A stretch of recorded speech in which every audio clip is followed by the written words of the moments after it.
காட்டுக்கு ராஜா சிம்மம்னு ஊரே உங்களை பார்த்து பேசினாலும் நிஜத்துல நீங்க பட்ட கஷ்டம் அந்த எம்பெருமான் ஈசனுக்கு தாங்க வெளிச்சம். கடந்த சில காலமா உங்க நிலைமை எப்படி இருந்துச்சுன்னா, நம்ம கிராமத்துல சொல்லுவாங்க வேலையே பயிர மேய்ஞ்ச கதைன்னு.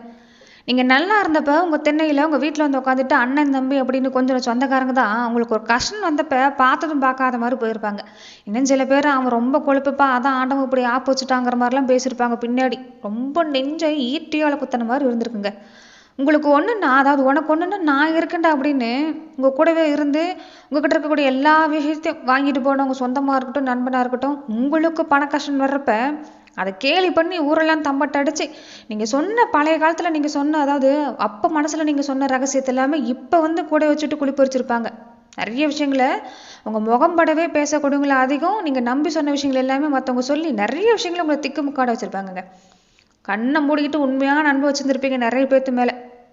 ஆனால் எந்த பக்கம் பார்த்தாலும் உங்கள் அன்பு புரிஞ்சுக்காம தேவையில்லாத சந்தேகத்தை கிளப்பி சண்டை போட்டுட்டு போனவங்க அதிகம். நாம் என்ன தப்பு செஞ்சோம் அப்படின்னு நெஞ்ச நசுக்கிற அளவுக்கு பாரத்தோடு இருந்திருப்பீங்க சிம்மராசிக்காரங்க.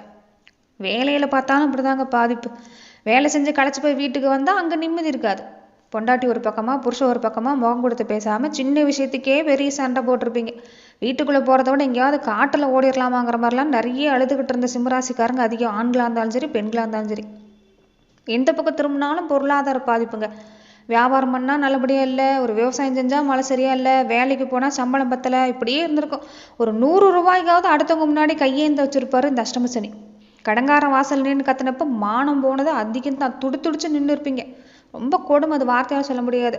மனசில் பாரம் ஏற ஏற உடம்புல இருக்கக்கூடிய நரம்புலாம் சுண்டி ராத்திரி படுத்தா கோழி தூக்கம்தான். தூக்கமே சரியாக வந்திருக்காது. நெஞ்சு படப்படுப்பு ஒரு பக்கம், வயிறு சம்மந்தப்பட்ட பிரச்சனை ஒரு பக்கம், கை கால்லாம் ஒரே வலியாக இருந்திருக்குங்க. ஒரு நாள் கூட நான் நிம்மதியாக தூங்கின நாள் இல்லைன்னு சொல்லக்கூடிய சிம்மராசி என்பவர்கள் இதுக்கு முன்னாடி வரைக்கும் அதிகம்தான். ஆனால் இனி வரக்கூடிய காலம் எப்பேற்பட்டதான் இருக்க போகுது தெரியுங்களா? சிம்மராசிக்கு ஓரளவுக்கு பரவாயில்லங்கிற மாதிரி தாங்க. உண்மையாகவே நீங்கள் அதாவது சிம்மராசிக்காரங்க உண்மையாகவே சிங்கமாக மாறதுக்கான வாய்ப்பெல்லாம் இனி வரக்கூடிய நாட்டில் இருக்குது. ஆனால் அதே சமயத்தில் சிம்மராசிக்காரங்க ஒரு சில விஷயத்த கண்டிப்பாக செஞ்சுக்கிறது பரவாயில்ல. கோவிலுக்கு போக நேரம் இல்லை, காசு இல்லைனாலும் பரவாயில்ல, இந்த ஒத்த விஷயத்த தொடர்ந்து ஒரு விஷயத்த நீங்கள் செய்ய பாருங்க, ஒரு கோடி புண்ணியம் தேடி வரதுக்கான வாய்ப்பு எல்லாமே சிம்மராசிக்கு இருக்குது. அப்படி பார்க்குறப்ப சிம்ம ராசிக்கு இனி வரக்கூடிய நாளில் எப்படி இருக்கும், அதாவது அடுத்து வரக்கூடிய ஒரு 30 நாட்களுக்கு எப்படி இருக்கு, எந்த விஷயத்துல நீங்க கவனம் கொடுத்துக்கணும், எந்த விஷயத்துல நீங்க கொஞ்சம் இந்த நேரம் சாதகமா இருக்குது, அதை எப்படி நீங்க மாத்தி இன்னும் கொஞ்சம் முயற்சி பண்ணீங்கன்னா உங்களுக்கு நல்ல பலன் கிடைக்கும். செய்ய வேண்டிய வழிபாடு பரிகாரம்ல என்னென்ன, இதை பத்தி தான் இந்த பதிவுல நாம பார்க்க போறோம். அதுக்கு முன்னாடி நீங்க இந்த சேனலுக்கு புதியவராக இருந்தா இந்த சேனலை சப்ஸ்கிரைப் பண்ணிட்டு ஒரு லைக்கும் பண்ணிட்டு பின்தொடர்ந்து வாங்க பார்க்கலாம்.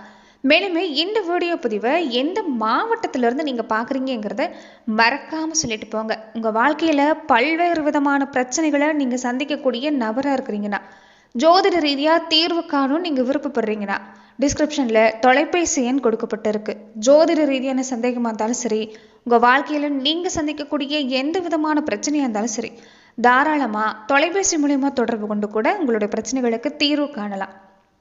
இப்போ உங்கள் ராசிநாதன் சூரியன் வந்து 11ஆம் வீட்டுக்கு மாறுறாரு, செவ்வாய் 10ஆம் வீட்டில் இருக்கிறாரு. இது எப்படிப்பட்ட பலன்னா, ஆனால் கொஞ்சம் அஷ்டம சனியோட தாக்கம் ராகு கேதுவோட அமைப்பில் இருக்கிறதால குடும்பத்தில் ஆரோக்கியத்தில் கொஞ்சம் கவனம் கொடுத்துக்குங்க. மற்றபடி இந்த நேரம் உங்களுக்கு எப்படி இருக்குன்னா, ஒரு பொறுப்பு வரதா இருக்கட்டும், வேலையில் ஒரு மாற்றம் கிடைக்கிறதா இருக்கட்டும், சிறப்பாக இருக்குதுங்க. ஒரு ராஜயோகம் தான் வேலையில் எல்லாமே. கவனம் கொடுத்தீங்கன்னா நிறைய பொறுப்பு இருக்குது, பதவி உயர்வு கிடைக்கிறதுக்கான வாய்ப்புலாம் இருக்குது. வியாபாரம் எல்லாம் பார்த்தீங்கன்னா பரவாயில்ல தான். பெரிய அளவில் எந்த ஒரு விஷயத்தையும் எடுத்து பண்ண வேண்டாம், அவசர முடிவை கொஞ்சம் எடுக்கிறது வேண்டாம். மற்றபடி இந்த நேரம் இழுபறியாக இருந்தது எல்லாமே மாறுது, படிப்படியாக ஒரு நல்ல மாற்றம் இந்த மாதத்தில். அதாவது ஜூன் 15க்கு அப்புறம் எல்லாமே ராசிநாதன் சூரியன் லாபஸ்தானத்துக்கு மாறுறாரு, பண வருமானம் இருக்கும். அதே நேரத்தில் சுப காரியம் நடக்கிறதுக்கான செலவு கொஞ்சம் கொடுக்குங்க. ரொம்ப நாளாக வராத காசு பணம் எல்லாமே கைக்கு வர்றதுக்கான வாய்ப்பு இந்த நேரம் இருக்குது. குடும்பத்தில் பார்த்தாலும் ஓரளவுக்கு பரவாயில்ல தான். கொஞ்சம் எதிர்முதிரமாக தான் இருப்பீங்க, ஆனால் பேச்சுவார்த்தையில் கவனம் கொடுத்துக்கிட்டிங்கன்னா தொந்தரவு இல்லைங்க. வார்த்தையில் தான் நிதானம் வேணும், பக்குவம் வேணும் பேசுகிறப்ப. அது வாழ்க்கை துணைக்கிட்ட மட்டும் இல்லை, தாய்கிட்டேயோ தந்தைகிட்டேயோ கூட பிறந்தவங்ககிட்ட பேசுகிறப்ப தேவையில்லாத வாக்குவாதத்தை தவிர்க்க பாருங்கள். குழந்தைங்க வழியில் எடுத்துக்கிட்டால் பரவாயில்லைங்க. அதாவது காது கொடுத்து கேட்பாங்க. குழந்தைங்க விஷயத்தில் அதிக கண்டிப்பு காட்டுறது வேண்டாம், சின்ன சின்ன தப்புக்கள்லாம் பெருசு பண்ணுறது வேண்டாம். கொஞ்சம் அன்பாக நடந்துக்கிட்டாலே புரிஞ்சுக்குவாங்க. அதாவது நீங்கள் சொல்கிறத கேட்டுக்குவாங்க. கொஞ்சம் படிக்கிற பிள்ளைகள் வந்து வீட்டில் வச்சிருக்கக்கூடியவங்களா இருந்தால் அவங்க சின்ன சின்ன விஷயம் செஞ்சாங்கன்னா அந்த திறமையை பாராட்டு பாருங்க. அதை தொடர்ச்சி செஞ்சுட்டு வந்தாலே குழந்தைங்க கல்வி நிலையில் எடுத்துக்கிட்டாலும் சிறப்பாக தான் இருக்குது. என்ன ஒன்று, அஷ்டம சனி வந்து 7ல் வந்து ராகு இருக்கிறாரு. உடம்புல ஆரோக்கிய தொல்லை கொஞ்சம் கொடுக்கும். செரிமான தொல்லை, தூக்கம் சரியா இல்லை, அதனாலேயே நிறைய பாதிப்பு வரதுக்கான வாய்ப்பெலாம் இருக்குது. கொஞ்சம் அந்த விஷயத்தில் கவனம் கொடுங்க. வெளியில் சாப்பிட்ற சாப்பாட்டெலாம் கொஞ்சம் கவனம் கொடுக்கணும். வீட்டில் செய்யக்கூடிய சாப்பாட்டையும் கொஞ்சம் முறையாக எடுத்துக்கிட்டு அப்பப்போ ரெஸ்ட் எடுக்க பாருங்கள். ஓய்வு இந்த நேரம் கொஞ்சம் கிடைக்காது தான், அலைச்சல் அதிகமாக இருக்கும். என்னென்னா அப்பப்போ ரெஸ்ட் எடுத்துக்கிறதும் பரவாயில்ல. ஆனால் பாதி எல்லாமே கொஞ்சம் மனக்குழப்பம், எதுக்கு எடுத்தாலும் எரிஞ்சு விழுற மாதிரி இருப்பீங்க. ஆனால் வரக்கூடிய நாட்களில் அது மாறுது. ஆனால் கேதுவோட அமைப்பு பார்த்தீங்கன்னா உங்களுக்கு தொடர்ந்து இருக்கிறதால கொஞ்சம் நிம்மதியாக இருக்கிற மாதிரி இருக்காதுங்க. மனக்குழப்பம் கொடுத்துக்கிட்டே இருக்கும். அதனால தான் இந்த நேரம் என்ன செய்யணும்னா, அடிக்கடி கோவில் வழிபாட்டு எல்லாமே, அதுவும் குறிப்பாக குலதெய்வ வழிபாட்டு எல்லாமே பண்ணிக்கிறது பரவாயில்ல. சிவபெருமன் வழிபாடு, ஆஞ்சநேயர் வழிபாடு இதெல்லாம் செய்ய பாருங்க. இந்த பிரதோஷ நாட்களில் இந்த நேரம் நந்தி பகவானுக்கு நீங்கள் வழிபாடு செஞ்சுக்கிறது பரவாயில்லைங்க. இந்த காப்பரசுன்னு சொல்லுவாங்கள்ல, அந்த பச்சரிசி மாவு வந்து தானமாக கொடுக்கறது இந்த அஷ்டம சனியோட தாக்கத்தை எல்லாமே சிம்மராசிக்கு குறைக்கிறதுக்கான வாய்ப்புங்கிறது இருக்குது. இனி வர்ற நாள் எல்லாமே சிம்மராசிக்காரங்க கொஞ்சம் இந்த விஷயத்தில் மட்டும் கவனம் கொடுத்தா போதுங்க. கொஞ்சம் என்னென்னா, உங்களுக்கு கோவம் மூக்கு மேலே சும்மாவே வரும். இனி வர்ற நாள் யார்ட்டையாவது கோவப்பட்டு பேசினா, 4 வார்த்தை பேசினா கூட அது பெரிய பகையாக மாறுறதுக்கான வாய்ப்புலாம் இருக்குது. பொறுத்தார் பூமி ஆழ்வான்னு சொல்லுவாங்க. அதனால் கொஞ்சம் அந்த விஷயத்தில் கவனம் பாருங்கள். கொஞ்சம் ஆடம்பர செலவு பண்ண வேண்டாம். வருமானம்லாம் இருக்குதுங்க, இந்த நேரம் இல்லாமலாம் போகலை. கவனம் கொடுத்தா கொண்டு வர முடியும். என்ன அண்ணன் ஒரு 10,000 கொடுங்க, அடுத்த வாரம் தரேன்னு கேட்டுக்கிட்டு நிறைய பேர் வருவாங்க. இந்த நேரத்தில் நீங்கள் கொடுக்குற கடன் திரும்ப கொஞ்சம் வராது, அதுதான் நிஜம். அதே மாதிரி இந்த நேரம் என்னென்னா, கொஞ்சம் அடுத்த கட்ட ஒரு பிளான் பண்ணுறீங்க. எவ்வளோ காசு வச்சுருக்கீங்க, உசுர் நண்பனாக இருந்தாலும் சரிங்க, அதெல்லாம் சொல்லிட்டு இருக்கக்கூடாது. சொந்தக்காரங்களாக இருந்தாலும் சரிங்க, வெளியே சொல்லாதீங்க. உங்கள் வாய் தான் உங்களுக்கு எதிரி. மற்றபடி பார்த்தீங்கன்னா இந்த காலத்தில் நீங்கள் பட்ட கஷ்டத்துக்கு ஒரு விடிவு காலம் பிறக்கிறதுக்கான நேரம் தான். யாரையும் அடியோடு நம்பாமல் உங்கள் வேலையில் மட்டும் கவனம் கொடுத்துட்டு இருந்தீங்கன்னா சிம்மராசிக்கு இந்த நேரம் ரொம்ப அருமையாக தான் இருக்குது. குடும்பத்திலையா இருக்கட்டும், பொருளாதார நிலையிலையா இருக்கட்டும், உங்களுக்கு பரவாயில்ல தான். உடம்புல பார்த்தீங்கன்னா பெருசாக தொந்தரவு இல்லைனாலும் மனசில் பாரம் ஏறாமல் பார்த்துக்குங்க. வர்ற நாள் நல்ல காலம் தாங்க. தொழிலெலாம் முடங்கி கிடந்த வியாபாரம் எல்லாமே நீ சுறுசுறுப்பாக நடக்கும். ஒரு பண வருமானம்லாம் பார்த்தீங்கன்னா சிறப்பாக இருக்குதுங்க. அதே மாதிரி உங்களை ஒதுக்கி வச்ச சொந்தக்காரங்க, கொஞ்சம் ஏளனமாக பார்த்துறவங்க, இவன் வந்து ஜெயிச்சுட்டானோ அப்படிங்கிற மாதிரி கொஞ்சம் நேரம் இருப்பாங்க தான். எதுவும் மனசில் போட்டால் அழட்டிக்க கூடாது. நம்ம வேலை என்னவோ அதில் கவனம் கொடுத்துட்டு போயிட்டே இருக்கணும். உங்களை ஒதுக்கி வச்சவங்க கண்டிப்பாக தேடி வருவாங்க. அந்த நேரம் தேடி வரதுக்கான வாய்ப்பெலாம் இருக்குது. அக்கா தங்கச்சி அண்ணன் தம்பிக்குள்ளே இருந்த இந்த கோர்ட்டு கேஸ் பிரச்சனையெல்லாம் கொஞ்சம் ஓரளவுக்கு முடிகிறதுக்கான நேரம் தான். பிள்ளைங்க வழியில் கேட்டுக்கிட்டாலும் நல்லா படிப்பாங்க.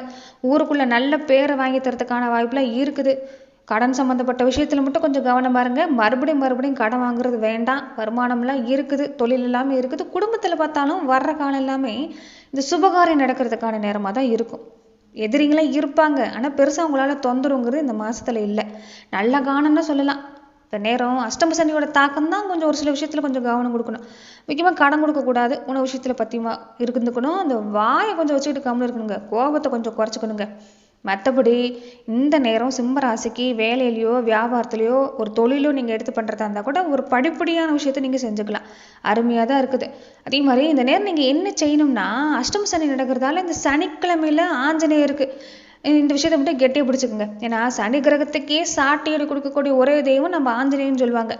சனிக்கிழமை காலையில் இல்லை சாயங்காலத்தில் பக்கத்தில் இருக்கக்கூடிய ஆஞ்சநேயர் கோவிலுக்கு போங்க. உங்களால் முடிஞ்சால் ஒரு வெத்தலை மாலை, படாத பச்சை பசேன்னு இருக்கக்கூடிய வெத்தலையை வந்து எடுத்துகிட்டு போய் போட்டு நீங்கள் நெய் விளக்கு ஏற்றி கும்பிட்டு வந்தீங்கன்னா உங்களுக்கு அருமையாக இருக்குது. ஆஞ்சநேயரும் காட்டுராஜாவும் சேர்ந்தால் எப்படி இருக்கும்? கஷ்டமெல்லாம் கண்டிப்பாக தீர்றதுக்கான வாய்ப்புலாம் இருக்குது. மனசார வேண்டிக்கங்க. மனசில் இருக்கக்கூடிய பயம் இல்லாமல் போயிடும். அதாவது நந்தியை பார்த்து கும்பிட்டா நாடே செழிக்குன்னு சொல்லுவாங்க. அதுவும் பிரதோஷ நாள் அன்னைக்கு எல்லாமே சிவாலயத்தில் இருக்கக்கூடிய நந்தி பெருமானை போய் நம்ம வழிபாடு செய்கிறப்ப நம்ம வாழ்க்கையில் இன்னும் மாற்றத்தை தரும். வீட்டில் இருக்கக்கூடிய பச்சரிசியை நல்லா அரைச்சி மாவாக்கிக்கங்க. அதோடு கொஞ்சமாக வெல்லம் கலந்தது தான் அந்த காப்பரிசின்னு சொல்லுவாங்க.